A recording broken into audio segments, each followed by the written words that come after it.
The barn creaked in the night wind, the silence heavy as ever, until a faint cry shattered it. The farmer pushed open the door and stood there, a boy, bruised and hungry, huddled in the hay, his eyes filled with a plea that words could never contain. Two shattered lives collided in that moment. And from that night on, the world inside that barn would never be the same again. The farmer stood still for a moment, trying to make sense of what he saw, a boy huddled among the hay bales, his thin arms tightly wrapped around his chest. His clothes were torn, his face covered in dust, and his eyes held that look that begged for help. It wasn't just hunger written all over his face, it was the weight of abandonment, the silent cry of someone long forgotten. Many people pass by children like this in their lives, not in barns, but in classrooms, on the streets, or even at their own dinner tables. They are there, but invisible. As the boy stirred, the tears he'd been holding back trembled at the edges of his eyelashes, but he refused to let them fall. This kind of restraint isn't natural for a child, it comes from invisible wounds that have taught him to hide his pain. You've probably known someone like this, haven't you? A classmate who always smiles but never shares, or a friend who jokes about everything while carrying storms inside. Pain doesn't always scream, often, it whispers softly, just like the boy's trembling body that night. The farmer couldn't ignore the lost look in his eyes. It wasn't just distrust, it was a mirror of what happens when the world turns its back on the vulnerable. And here's the truth, everyone has known someone who felt invisible, even if they didn't realize it at the time. The boy in the barn became more than a child that night, he became a reminder of all the invisible souls around us. The question wasn't whether the farmer would act, but how much of his own heart he was willing to risk. The farmer's hands trembled as he leaned against the barn door. He had never asked for this, he just wanted quiet days, predictable routines, and the company of his land. Now, faced with that look that begged for help, he felt torn. Should he call the authorities and risk seeing the boy disappear into another system that might not care? Or should he step into the unknown, carrying the weight of abandonment on his own weary shoulders? That night, sleep didn't come easily. The image of the boy's unshed tears haunted him, like shadows in the corners of his mind. What if he let the child go and the world swallowed him whole? What if he stayed and the farmer's fragile heart opened again? Fear is treacherous, it disguises itself as logic, but deep down, it's often just the memory of past hurts. For him, it was the invisible wound of his wife's loss, still bleeding beneath the surface. Each choice felt like a double-edged sword. And yet, when the boy lifted his head, giving that lost look of silent pleading, something shifted. The farmer realized it wasn't just about saving a child, it was about saving himself from the prison of his own loneliness. Life has a way of testing us, thrusting into our hands lives we never expected to carry. The real question was, would he find the courage to continue, or the fear to let go? The next morning, the farmer placed a small loaf of bread and a jug of milk on the wooden table. He didn't say much, the words sounded heavy, but the gesture spoke louder than any words.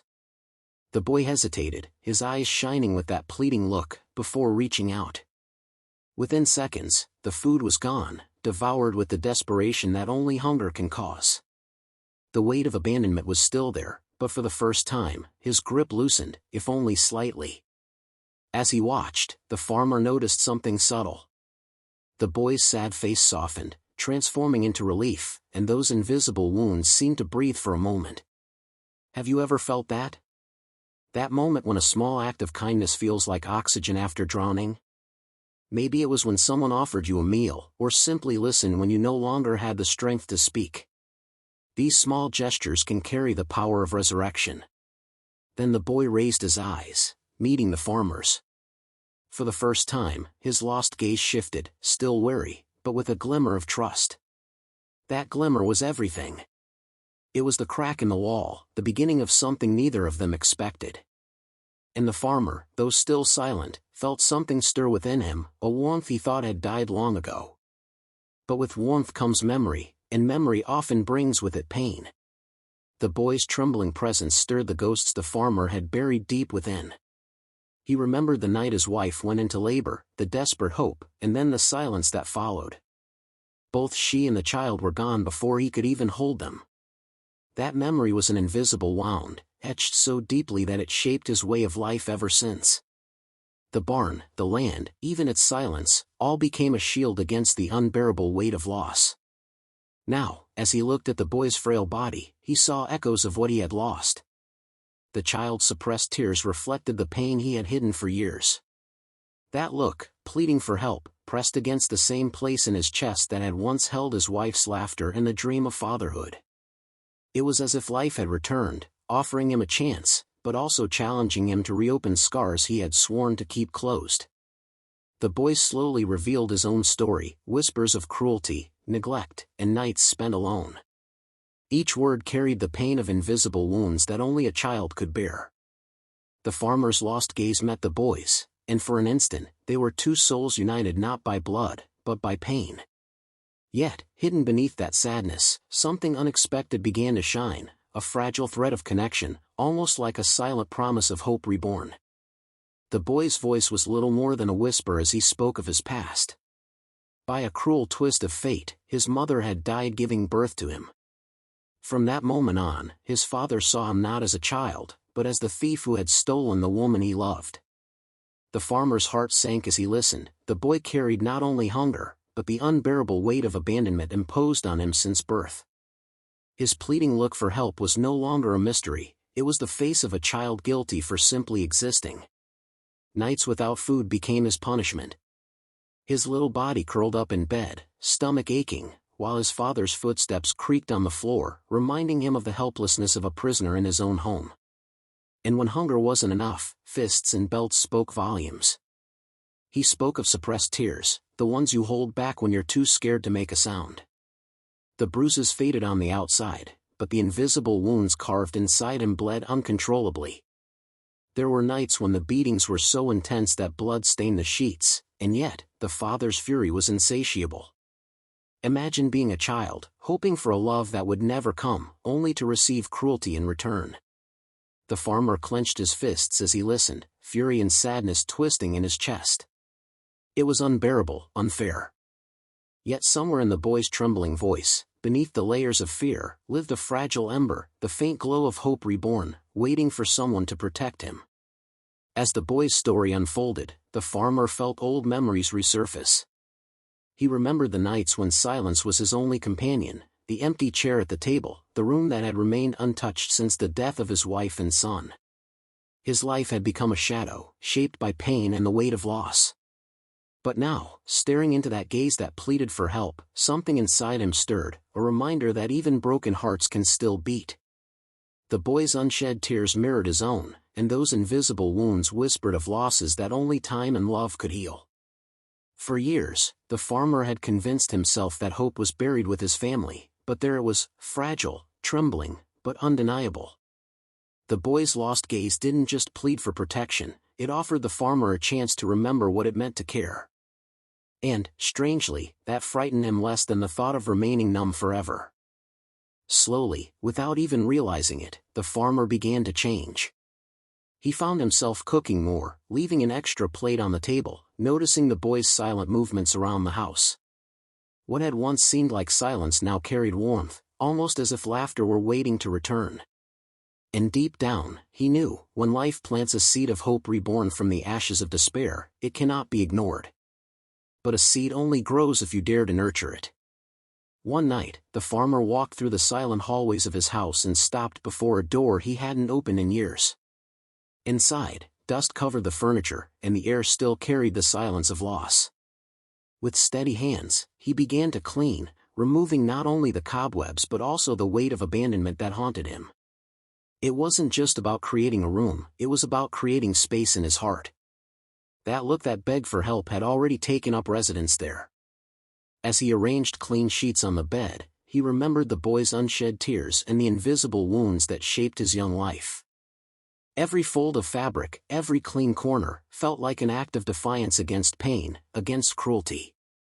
It was as if, with every gesture, he whispered, "You are safe here." And in that moment, the farmer realized he was no longer a man running from pain, he was a man walking toward love. When the boy entered the room, his gaze softened, his disbelief transformed into something brighter. It was more than a bed, it was the promise that he would never be abandoned again. The farmer knew this choice would change everything, for both of them. Because when we choose to care for another, we end up saving ourselves as well. And deep down, he felt this was just the beginning of a story that was still unfolding. It was a quiet afternoon when the farmer first saw him. A figure appeared at the side of the dirt road, tall, rugged, and laden with a darkness that seemed to poison the air around it. His steps were heavy, his expression hard, and the boy's reaction was immediate. His body stiffened, and terror filled his face. The expression on the child's face, pleading for help, was unmistakable, and the farmer knew instantly, it was his father. The man's voice was harsh, thick with anger and possessiveness. "He's mine," he barked, as if those words alone erased years of cruelty. The boy's pent-up tears welled up, his small body trembling with the weight of memories too painful for a child to bear. Nights of hunger, scarred blows, and whispers of guilt resurfaced in an instant. The farmer, his heart racing, felt the weight of abandonment in his chest, but this time, it wasn't his own. The father's piercing gaze was deep, and his words carried a venomous promise: he would return to claim what he believed was his. The boy clung to the farmer's sleeve with desperate fingers, his gaze silently pleading not to be returned to the man who had destroyed him. In that moment, the farmer realized it was no longer just a matter of kindness. It was a battle, between the right to possess and the duty to protect. And every battle comes with a storm waiting to erupt. The father didn't disappear as quickly as the farmer expected. Within days, he began appearing near the property, leaning against the fences, watching from a distance. His presence was like a storm cloud that refused to dissipate. The boy's gaze, pleading for help, grew more desperate each time those familiar eyes appeared, and his gaze sank deeper into fear. The farmer knew this was no idle threat, the man intended to take the boy. At night, the boy's tears revealed the terror he tried so hard to hide. He whispered of fists, belts, and punishments that left scars, visible and invisible. These invisible wounds bled anew at the thought of returning, and the farmer felt anger burn within him. He had buried his pain for years, but now it resurfaced, transformed into something stronger, a reluctance to let this child be destroyed. Even so, the father's persistence weighed heavily. One night, the confrontation escalated. The father shouted, with words harsh enough to shatter the silence, "You can't take him away from me." His threats were laced with violence, his fists clenched, his steps stumbling with rage. The farmer, though shaken, stood his ground. He felt the weight of the abandonment of the past collide with the boy's present. It was no longer a matter of law, it was a matter of survival. And survival often comes at a cost. The father returned one night, drunk and furious, his steps unsteady but his fists ready. He stormed into the barn, and before the farmer could react, his fury descended upon the boy.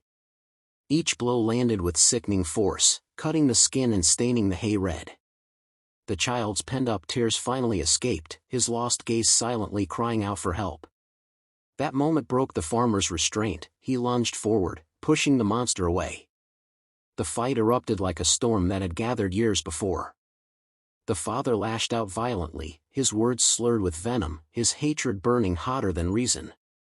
The farmer, firm and unyielding, blocked and fought back, not for revenge, but for protection. In his drunken rage, the father staggered back, tripping over a broken beam protruding from the barn wall. With a crash, he fell hard, his body collapsing under the weight of his own violence. Silence followed, broken only by ragged breaths. The boy clung to the farmer, trembling, and his eyes, pleading for help, finally responded with reassurance. The fear and terror that had chained him began to dissipate as the barn bore witness: the cruelty had been destroyed. The farmer did not rejoice, there was no victory in such tragedy. Yet in the boy's eyes, scarred by invisible wounds, something flickered. Amid the pain, a fragile light emerged, hope reborn, fragile, trembling, but alive.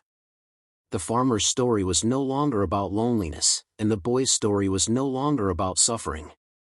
Together, they walked through the darkness, carrying unshed tears, invisible wounds, and the weight of abandonment. What began as a look pleading for help became something much greater, a second chance at life for both. The farmer, once a man trapped in silence and pain, discovered that love can return even after years of emptiness. The boy, once broken and afraid, lifted his lost gaze toward a future he never imagined possible. Their bond showed that healing doesn't erase scars, it transforms them into reminders that hope can rise again. And perhaps this is the message for all of us: salvation isn't always loud or miraculous. Sometimes it hides in small acts of courage, an open door, a warm meal, a steady hand that says, "You are not alone." The farmer and the child found hope reborn in the ashes of pain. The question is, when life places someone in front of you with that same desperate gaze, will you be ready to respond? Think about it. How many people around you carry invisible wounds, living each day with the silent weight of abandonment? How many have you met who hide contained tears behind forced smiles, while their eyes reveal that lost look, a look that begs for help? What if you were the only one who noticed? What if you decided to intervene, to offer kindness instead of indifference, to transform someone's despair into renewed hope? That's exactly what the farmer did. And by saving the boy, he ended up saving himself. Sometimes, the smallest choice can change two lives forever. So, here's my question: are you ready to be that person? Share your thoughts in the comments, tell me how this story made you feel, and if it touched your heart, subscribe and hit that notification bell. Because each week will bring you more stories of love, resilience, and second chances, and maybe the next one will be the one that transforms you.